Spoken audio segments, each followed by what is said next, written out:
오늘날 우리가 사는 이 시대는 참 살아가기가 녹록지가 않은 시대입니다. 과거에 비하면 많이 편해진 것들이 있죠. 근데 편해진 만큼 속도가 빨라졌어요. 예전에는 회사나 이런 데서도 문서 작업 같은 거 이제 어떤 회사에서 처리를 하려면 며칠이 걸렸던 거를 지금은 그 며칠을 하루에도 막 수십 건씩 감당할 수가 있는 시대가 됐습니다. 그러니까 사람들이 옛날에는 한 2, 3일에 걸쳐서 하나 감당하던 일을 지금 하루에도 몇 배씩이나 막 더 뛰어넘게 감당하는 거예요. 속도는 더욱 빨라졌습니다. 옛날엔 차도 없었죠. 그래서 뭐 걸어 다니건 자전거 타고 다니건 어떻게 다녔는데 요즘엔 차가 있으니까 이것도 며칠씩 걸려야 될 거를 차 타고 하루에 수십 건씩 해고 다닐 수가 있는 거예요. 엄청나게 빨라지고 엄청나게 더 많은 일을 해야 되는 시대가 돼버렸습니다. 그리고 경제적으로도 많은 풍요를 누리고 있죠. 그런데 현재와 같은 시대에서는 더 큰 누림을 원합니다. 그런데 모든 상황들이 사실 불안정하잖아요. 항상 우리가 경제가 안정적이고 항상 경제도 막 발전될 거라 보지 않습니다. 그러니까 사람들의 마음에 불안이 있어요. 그리고 지금처럼 많이 발달된 이 시대에 얼마나 더 자원이 많아서 얼마나 더 발전하겠습니까? 사람들이 요구가 끊임이 없죠. 그리고 더 누리기를 원하는 이런 마음속에 불안감들이 더 심해지는 겁니다. 그래서 과거에 비해 많이 경제적으로도 성장했지만 불확실성이 더 커져가는 세대입니다. 지금 또 미국하고 이스라엘하고 또 이란하고 또 지금 전쟁하고 난리잖아요. 전쟁이 끊이지 않습니다. 러시아, 우크라이나, 뭐 각가지 여러 가지. 또 중국은 대만을 또 침공한다고 하고 있고 난리지 않습니까? 그러면 세계적인 경제가 더 흔들리지. 이런 불안 속에 또 우리가 살아갑니다. 그리고 무너져가고 있는 도덕적 가치 때문에도 우리가 살고 있는 이 시대가 더 혼란스럽고 녹록지 않은 시대입니다. 과거에는 남녀 칠세 부동석이라 그래가지고 유교 사상이 있으니까 철저하게 남녀의 구분 딱 져졌죠.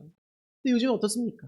그런 것도 없을 뿐만 아니라 남녀가 너무 쉽게 관계를 맺고 살아갔고 또 과거보다 더 신박하고 어떻게 이런 일이 있을 수가 있나 싶은 죄악들과 악들이 행해지고 있고 참으로 혼란한 시대입니다. 과거에 우리가 갖던 도덕적 가치로 요즘을 본다면 이거는 이미 멸망하는 세대입니다. 지금 우리가 그런 세대에 살고 있어요. 문화적인 것만 봐도 어떻습니까? 영적으로 혼란으로 넘쳐납니다. 우리가 TV에서 보는 TV 프로그램은 좀 그래도 공영방송이기 때문에 조금 걸러서 나오지만 그렇지 않은 뭐 OTT 같은 이런 사설 프로그램도 있잖아요. 이런 데 나오는 드라마, 뭐 영화, 뭐 이런 것들은 여러분 우리 기독교를 굉장히 모욕합니다.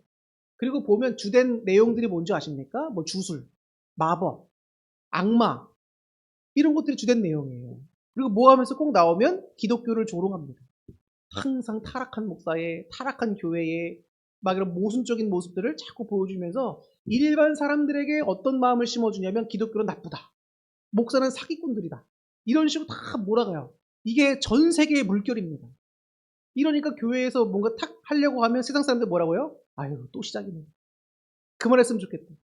교회는 나빠. 그러니까 전도하다 보면 과거에 전도할 때와 지금 전도가 너무 좀 달라요. 과거엔 그런 전도를 잘 받고 사람들이 뭔가 좀 귀담아 듣고 오기도 했어요. 근데 기독교에 대한 자꾸 악한 이미지가 이 문화 속에서 퍼져나가다 보니까 참 젊은 사람들에게는 너무 전도하기 힘듭니다. 어른들은 그래도 받아주세요. 어떤 분들은 수고합니다 라고 하면서 먹을 것도 주시고 그래. 그리고 젊은 세대들은 아예 그냥 보지도 않고 가요. 보지도 않고. 눈앞에서 주는데도 보지도 않고 가요. 이게 참 그렇습니다. 근데 이런 모습들은 그냥 어느 한두 번에 걸쳐 사람들의 마음이 형성되지 않기 때문에 그동안 TV에서 또 여러 가지 방송 매체 속에서 기독교에 대해서 그런 안 좋은 모습이 너무나 많이 반영된 거예요. 안타깝지요. 그래서 아무튼 우리는 이런 영적인 혼란함 속에서도 살고 있습니다. 성경은 이런 때를 가리켜서 뭐라고 말하고 있죠? 말세의 때다. 악한 때다. 이렇게 얘기하고 있습니다. 그럼 목사님 항상 말세입니까? 맞습니다. 예수 그리스도께서 이 땅에 오신부터 이미 우리는 말세를 살고 있는 거예요. 왜냐하면 이제 주님이 오실 그날만 기다리고 있기 때문에 우리가 살고 있는 이 시대는 말세입니다. 주님이 오실 날만 남은 거예요. 우리는 정신을 좀 차려야죠. 삶을 사는 것도 이렇게 참 힘듭니다. 시간도 빠르게 세월이 지나가고 있습니다. 우리가 벌써 아직도 마음은 청춘인 것 같은데 몸은 이제 주님 배로 거의 다가가죠. 하루하루 우리가 주님 배로 다가갑니다. 요즘 나이 들어서 제가 또 느끼는 것은 장년으로서의, 또 목회자로서의, 아빠로서의, 남편으로서의 책임감을 더 많이 느끼게 됩니다. 시간을 붙잡고 싶지만 붙잡을 수가 없어요. 오늘 사도 바울은 이 시대를 살아가는 우리에게 어떻게 하면 후회 없는 인생, 승리하는 인생을 살 수 있는지 그 세 가지 지혜를 우리들에게 가르쳐 줍니다. 첫 번째 지혜는 뭡니까? 지혜롭게 세월을 아끼라는 말씀입니다.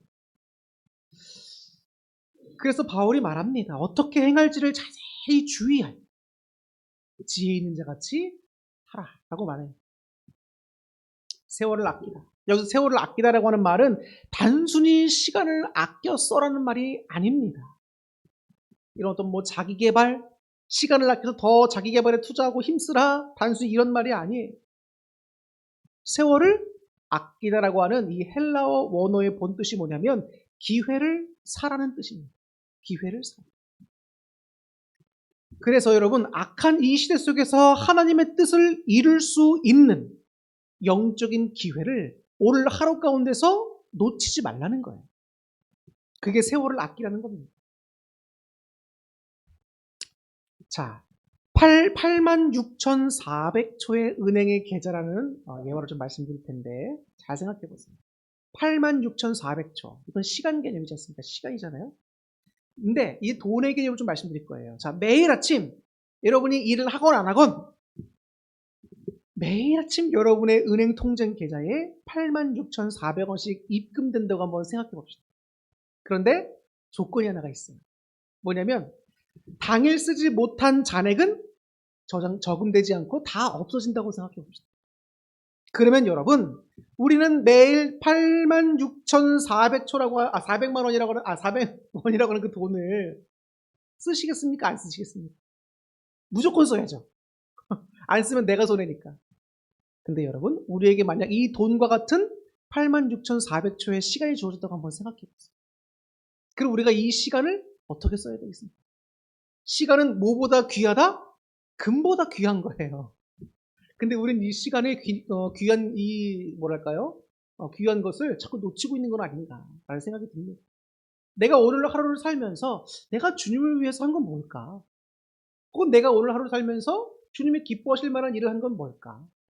사도 바울은 세월을 아껴서 영적으로 주님의 영광을 위해 살아갈 기회를 얻으라고 하는데 나는 오늘도 무엇에 집중하고 무엇을 마음에 품으며 무엇을 해가며 살아가고 있는가? 우리가 한번 우리의 모습을 잘 점검해 봐야 됩니다. 그래서 이 교훈은 뭐냐면 세월을 아끼는 구체적인 방법은 주의 뜻이 무엇인지를 우리가 이해해야 되고 그래서 그 목적에 맞게 우선순위를 한번 정해보는 거예요. 내가 삶에 여러 가지 바쁜 일이 많죠. 그런데 그런 모든 바쁜 일도 있지만 내가 주님을 위해서 하루에 새벽 시간을 주님께 드리겠다. 혹은 내가 먼저 하루에 성경 2장을 먼저 읽고 시작하겠다. 혹은 내가 하나님께 먼저 기도하고 시작하겠다. 혹은 내가 하나님께 먼저 찬양하고 시작하겠다. 순서를 한번 딱 정해보세요. 중요도에 따라서. 그럼 내가 오늘 하루 시간을 이렇게 정해서 이렇게 진행해야 되겠구나. 딱 나올 수밖에 없죠. 근데 너무 아침부터 바빠가지고 주님 죄송합니다. 주님이 우선순위가 먼저인 거 알지만 제가 이때 이렇게 틈날 때 혹은 오늘 하루를 마무리하면서 하나님께 감사하겠습니다. 이렇게 하셔도 되는데 중요한 건 지금 내 마음에 우선순위가 뭐로 잡혀있는지 한번 체크해 보세요. 우리의 마음은 곧 우리의 모든 것이 됩니다. 그렇기 때문에 내 마음에 뭘 품고 있느냐에 따라서 하나님께서 기뻐하실 수 있느냐 그렇지 않느냐가 결정될 수가 있죠. 저도 늘 점검합니다. 늘 점검할 때마다 아차 싶어요. 사람이 사는 환경 속에서 왜 이렇게 마음 뺏길 일이 많습니까? 그러나 다시 한번 마음들을 점검하면서 하나님을 우리 마음속에 가장 1순위로 그리고 세월을 아껴서 내가 주를 위해서 오늘 해야 될 것은 뭘까? 한번 걱정해 보시고 한번 점검해 보시고 생각해 보세요. 네. 그리고 우리가 이제 내면에 우리 내면에 한번 잘 살피는 것도 필요합니다. 마음을 살피는 게 내면을 살피는 것도 마찬가지인데요. 우리 영적으로 점검하는 것도 필요합니다. 주님 앞에 나오고 주님 말씀대로 살아가려고 할 때 자꾸 내 마음속에 갈등과 좀 불안과 짜증이 올라온다. 그러면 우리가 마음이 많이 세상과 사탄에게 뺏겼다는 거예요. 그래서 이런 모습도 점검하면서 기도로서 주님께 도와달라고 여러분 구하시기를 바랍니다.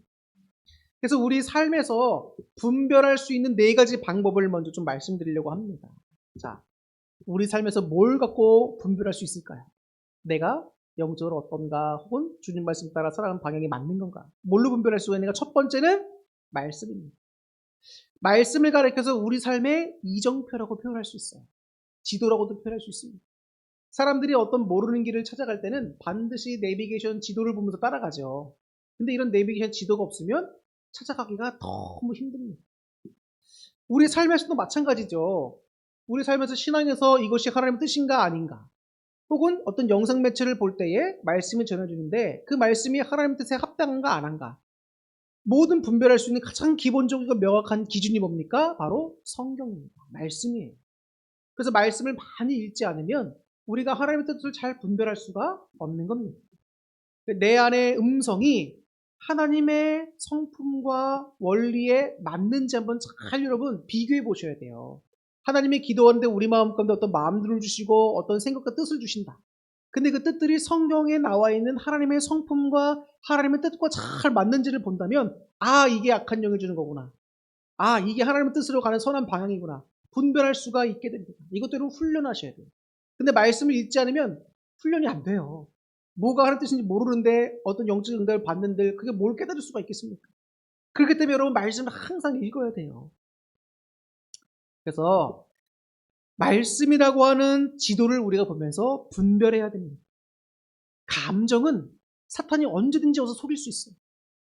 그런데 진리는 변하지 않습니다. 성경 말씀은 변하지 않아요. 그래서 매일 성경 읽기 같은 것을 통해서 평소에 말씀을 기준을 잘 세워두는 것이 필요합니다.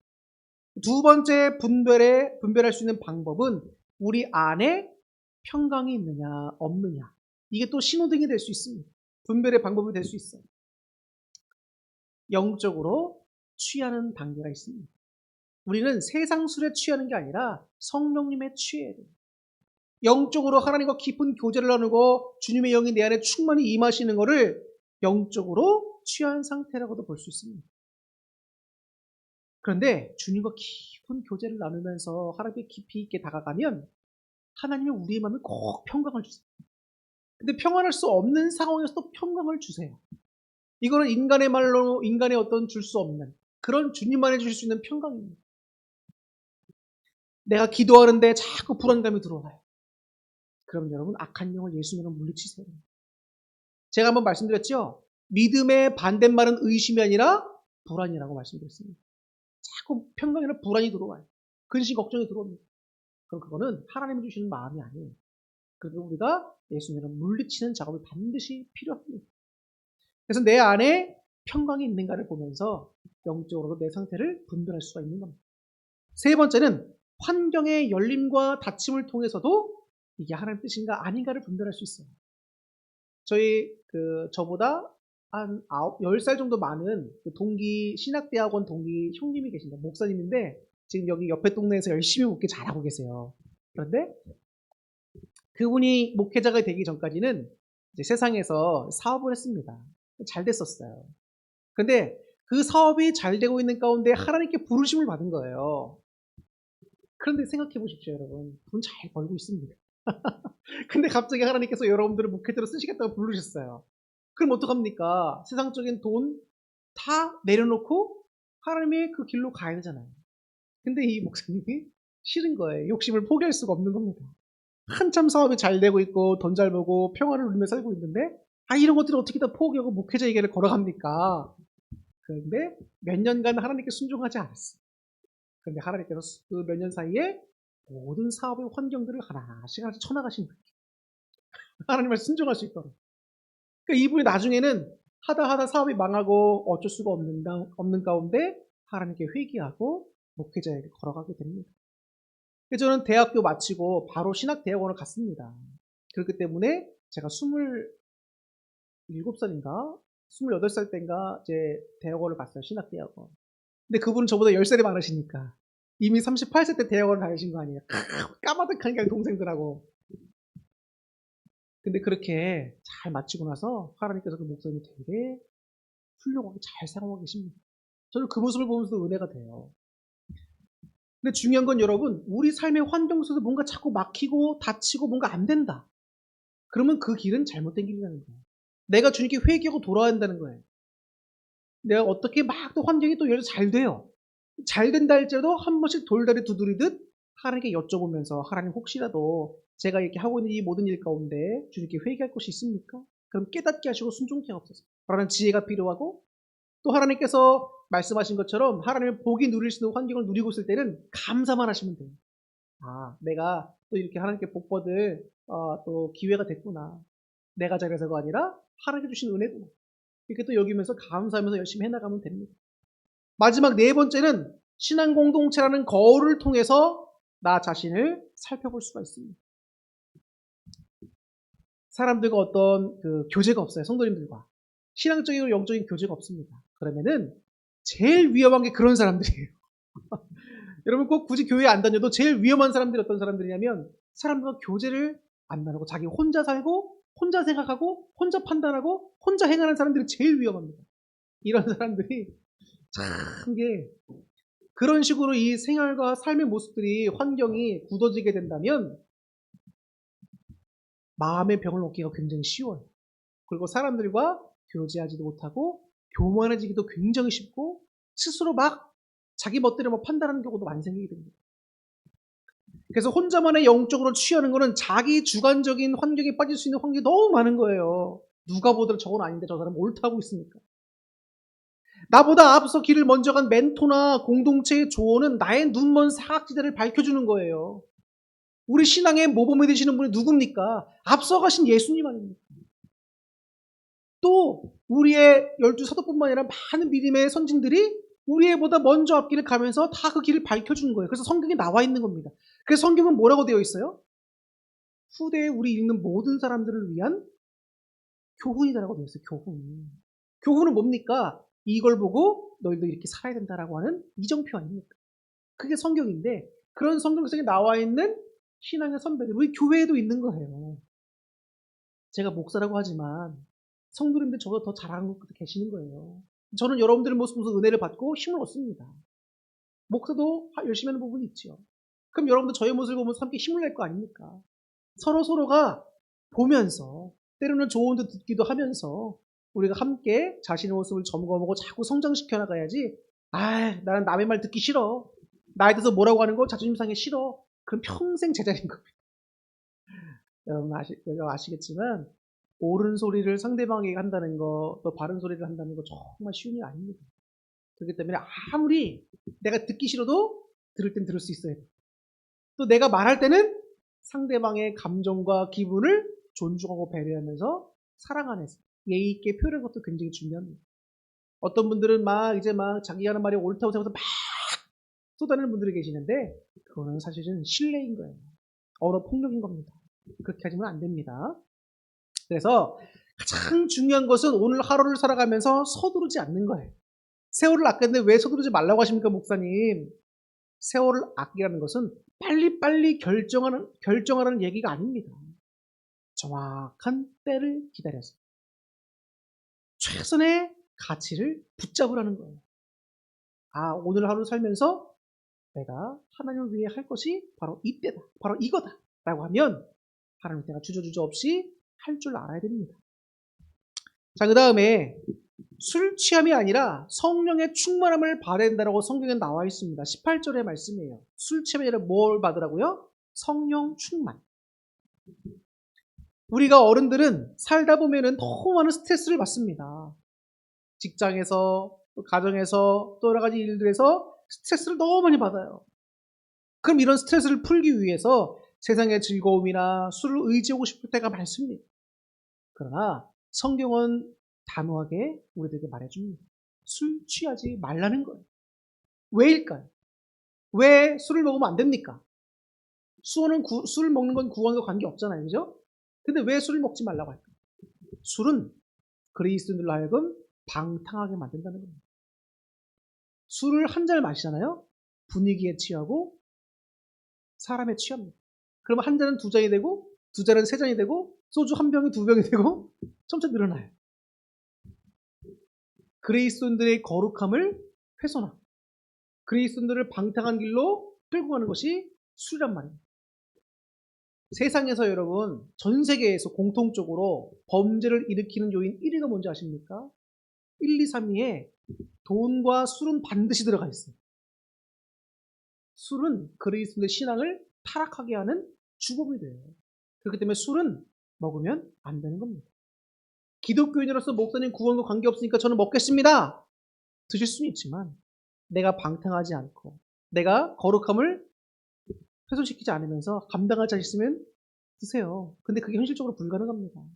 술 먹는 자리가 보세요. 저는 술 먹는 집, 술집 가서 깨끗한 집을 한 번도 못 봤어요. 아, 근처가 그렇게 역겨운지 모르겠어요. 그래서 사람들은 그런 데서 잘 먹더라고요. 하나님께 자꾸 기도하면서 영적으로 하나님과 가까워지면 그런데 근처만 가도 역겹습니다. 영적인 냄새와 느낌들이 있어요. 술 취하지 말고 오직 뭐로 충만함을 받으라? 성령으로 충만함을 받으라. 나와 있습니다. 술을 먹으면 내가 내게 아니게 돼요. 내 마음은 이렇게 하고 싶은데 자꾸 몸이 흔들리고 비틀거든요. 술 먹으면 내 자신을 사탄에게 내어주기 너무 쉬워지는 거예요. 아니 악한 자가 우리를 공격하고 우리의 모든 소중한 것을 뺏으려고 오면 싸우고 막아야 되는 게 정상인데 술 먹으면 모든 무방비가 된다는 겁니다. 지혜로운 자는 술 취함과 방탕을 추구함이 아니라 성령의 충만함을 받기 위하여 기도하고 예배하고 찬양하고 주를 위한 것에 더 집중하게 됩니다. 세월을 아껴서 우리는 뭘 해야 돼요? 나의 만족을 위해서가 아니라 술 먹고 방탕하기 위해서가 아니라 성령 충만을 받아 하나님이 기뻐하시듯이 무엇을 깨닫고 그 길로 행하기 위함입니다. 자, 요한복음 14장 27절에 말씀합니다. 평안을 너희에게 끼치노니 곧 나의 평안을 너희에게 주노라. 내가 너희에게 주는 것은 세상에 주는 것 같지 아니하니라. 너희는 마음에 근심하지도 말고 두려워하지도 말아라. 근데 여기서 말하고 있는 받으라라는 표현이 있어요. 성령 충만함을 받으라. 근데 이 표현은 과거 한순간에만 받고 끝나는 것이 아니라 지속적으로 받아야 된다는 걸 의미하는 거예요. 현재 진행형으로 문법을 보면 쓰여 있습니다. 계속 성령 충만함을 우리가 받고 유지해야 된다는 거예요. 그러려면 항상 하나님 앞에 머물러 있어야 된다는 거죠. 과거에 주님 만난 그 경험에만 머물지 말고 오늘 지금 이 순간에도 성령의 인도하심을 갈망하며 순종할 때 세상에 줄 수 없는 평안과 담대함을 얻을 수가 있습니다. 이거는 주님 안에 있을 때만 얻을 수 있는 놀라운 은총이에요. 하나님 안에서 주시는 영적인 경험들과 힘들을 얻고 경험할 때 우리의 믿음이 더욱 성장합니다. 하나님 더 신뢰하게 됩니다. 말씀이 길어지지만 이 말씀 좀 드려야 될 것 같습니다. 하나님은 우리에게 왜 자꾸 죄를 질 수 있는 연약함을 허락하실까 한번 생각해 보셨습니까? 나는 하나님의 뜻대로만 온전히 100% 순종하며 살고 싶다 라는 마음들은 다 갖고 있죠. 그런데 왜 우리는 크고 작은 죄들을 주님 앞에 자꾸 범하게 되는 걸까요? 그리고 예수 그리스도가 우리를 위해 모든 죄를 씻겨주셨는데 얼마나 감사합니까? 우리는 예수님의 은혜를 생각해서라도 죄를 짓고 싶어 하지 않아요. 그런데 우리 사람들이 자꾸 죄를 지을 수밖에 없게 됩니다. 그래서 저는 예수님의 은혜를 기억할 때 감사하면서도 한편으로는 우리 인간이라고 하는 존재는 이렇게 연약한 존재구나. 죄 앞에서 나의 인간적인 모습 속에서 자꾸 죄로부터 대적하기는 너무 연약한 존재거든요. 그럼 하나님은 왜 그렇게 만드셨을까요? 주님께서 모든 걸 허락하셨기 때문에 이런 모든 과정들이 다 이루어지는 겁니다. 하나님은 우리를 죄짓기 위하여 연약하게 만드신 게 아닙니다. 그러한 죄를 범함 속에서 그리스도의 은혜를 기억하며 하나님의 전능하시고 높으신 우리의 연약함을 보면서 교만하지 말라는 거예요. 교만하지 말아라. 너희가 오늘도 이렇게 하나님의 은혜를 누리고 살 수 있는 전적인 이유는 하나님 너희를 구원해 주시는 이유는 너희들이 완벽하고 너희들이 잘해서가 아니라는 거예요. 오직 구원자이신 하나님의 은혜로 살고 있음을 기억하며 주님 옆에 제발 겸손하라. 주님을 경외하라는 거예요. 분수를 안 하는 겁니다. 우리는 절대로 주님 옆에서 교만할 수 없는 존재들이에요. 근데 마음속에 자꾸 교만함이 들어와요. 언제? 기도가 줄어들 때. 반드시 교만함이 들어옵니다. 그래서 자꾸 하나님에 대한 불평과 불만이 들어와요. 이거는 분명한 수순이에요. 그리고 뭔가 모르게 자꾸 짜증이 납니다. 근데 그럴 때는 영적으로 우리가 하나님께 기도하면서 회개될 때입니다. 다시 한번 말씀드리지만 예수 그리스도의 십자가의 은혜를 기억한다면 우리는 하나님 앞에 겸손할 수밖에 없는 겁니다. 하나님의 높으심을 알고 나의 연약함과 부족함을 알기 때문에. 근데 그런 마음을 갖고 살다 보면 하나님도 신뢰하게 되고 감사하게 되고 내 주변에 있는 사람들에게도 겸손할 수밖에 없어요. 내가 뭐 잘한다고 상대방 앞에서 높아지려고 다 의미 없는 겁니다. 또 무슨 의미가 있어요, 여러분? 제가 사람들 존경받고 높임받는데 그게 무슨 의미가 있겠습니까? 오히려 그런 것들이 나를 교만하게 만든다면 쳐내야 될 것들이에요. 마지막 세 번째는 찬송과 감사로 우리의 삶을 채우시기를 바랍니다. 그래서 19절과 20절에서 보면 하나님께 항상 범사에 감사라고 나옵니다. 성령 충만한 사람의 구체적인 삶의 모습은 관계와 태도에서 나타나요. 혼자만 믿고 혼자만 하는 것이 아니라 성도 간의 시와 찬송으로 서로 화답하면서 서로 격려하는 모습으로 나타납니다. 그러더라고요. 어떤 그 뇌과학자가 말하기를 사람들이 자꾸 짜증내고 화내고 분노가 많은 사람들은 뇌가 문제가 있다는 거예요. 그러니까 뭐 심각한 문제 이런 것보다도 뇌의 발달이 더디든가 아니면 그런 관계를 잘 맺을 수 있는 뇌가 훈련이 안 되고 연습이 안 되고 발달이 안 됐다는 거예요. 내가 화가 많고 분노가 많다? 그러면 내가 아직 많이 다져줘야겠구나. 이거 깨달으셔야 됩니다. 그래서 성령 충만한 삶을 사람들의 구체적인 관계와 모습은 혼자가 아닌 함께로 나타납니다. 또 서로 화답하면서 격려하고 존중하고 배려하는 예의 있는 모습들로 나타나게 됩니다. 우리 소희 사모님이 미용실 갔다 왔는데 어떤 교회 다니는 분이신가 봐요. 근데 이분이 권사님 좀 돼 보인다고 얘기를 해요. 근데 말씀하는 그 한마디 한마디가 너무 예의 있고 우아하고 비품이 난다는 거예요. 사람이 이런 말 한마디에 따라서 얼마나 달라진지 아시잖아요. 근데 그분이 아마 그 미용실 그 하는 원장이 교회 다녀요. 같은 감리교 다니는데 아마 그 같은 교인분이 오신 것 같아요. 근데 말씀하는 걸 보니까 야 정말 저런 분들과 한번 사귀어보고 싶다. 더 깊이 알아가보고 싶다. 하는 모습이 듭니다. 우리도 좀 그런 모습은 닮아가야 돼요.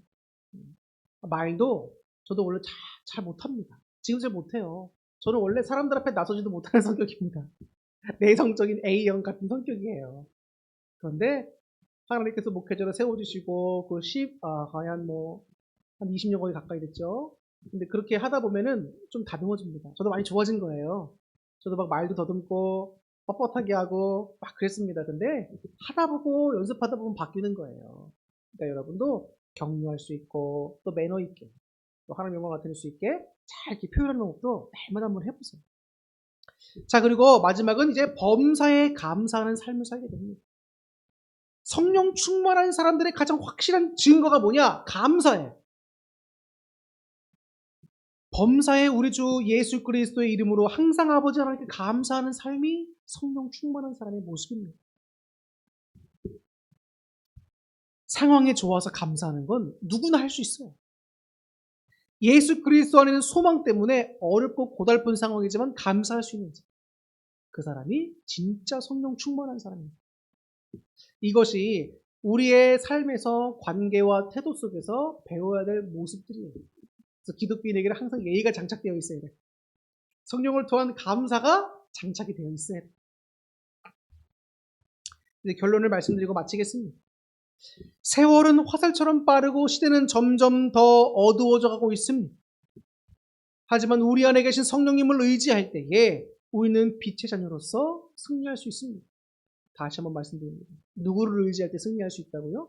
예수님을 의지할 때 승리할 수 있는 겁니다. 이번 한 주간 내 뜻이 아닌 주님의 뜻을 한번 구해보시고 찾아보세요. 세상의 위로가 아닌 성령의 충만함을 구하고 입술에는 불평 대신 찬송을 담고 마음에는 걱정 대신 감사를 채우며 진짜 지혜자로 승리하시기를 주님의 이름으로 축원합니다. 기도하겠습니다.